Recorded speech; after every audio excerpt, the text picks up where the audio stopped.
काल आपण जयंतीच्या दिवशी आपटेकर पुण्यश्लोक अहिल्यादेवी होळकरांच्या स्मारकाजवळ भव्य आणि दिव्य अशा प्रमाणे त्यांना अभिवादन केलेलं आहे। आणि आज प्रतिवर्षीप्रमाणे आपण या ठिकाणी या मिरवणुकीचं आयोजन केलेलं आहे। या मिरवणुकीसाठी या ठिकाणी उपस्थित असलेले शिवसेनेचे सहसंपर्क प्रमुख माननीय विजय देवणे साहेब, माजी महापौर आणि राष्ट्रवादीचे नेते आर.के. पवार साहेब,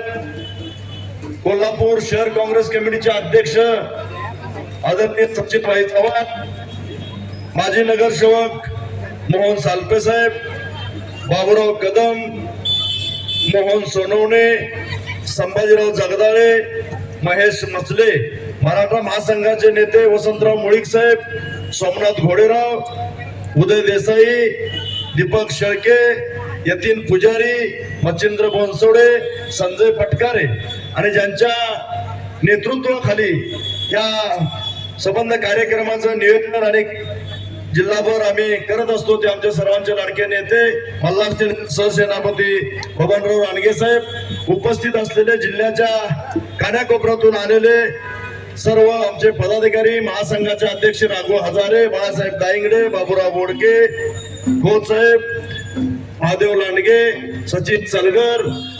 महिला अध्यक्षा मेघना गावडे आणि उपस्थित सर्वच जिल्ह्याच्या कानाकोपऱ्यातून आलेले आमचे सर्व समाज बांधव, सर्व सहकारी, या सर्वांचं मी पुन्हा एकदा मल्हार सेनेच्या वतीनं, महासंघाच्या वतीनं मनपूर्वक त्यांचं या मिरवणुकीच्या निमित्तानं स्वागत करतो।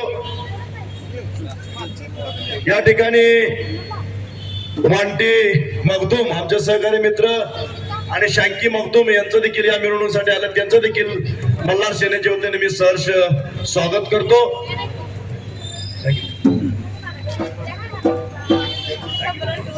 आणि यानंतर मी उपस्थित सर्व मान्यवरांना विनंती करतो रानगे साहेबांना एक 5 मिनिटं बोलते की या ठिकाणी या मिरवणुकीचं उद्घाटन करण्यासाठी आणि पुण्यश्लोक अहिल्यादेवी होळकर यांना पुष्पहार अर्पण करून या मिरवणुकीचं उद्घाटन करावं यासाठी भाई विजय देवणे, सचिनभाई चव्हाण, आर.के. पवार साहेब, जगदाळ साहेब, रानगे साहेब, या सर्वच वसंतराव मुळीक साहेब, या सर्वांना विनंती करतो की त्यांनी या ठिकाणी या मिरवणुकीचं शिरपं उद्घाटन करावं।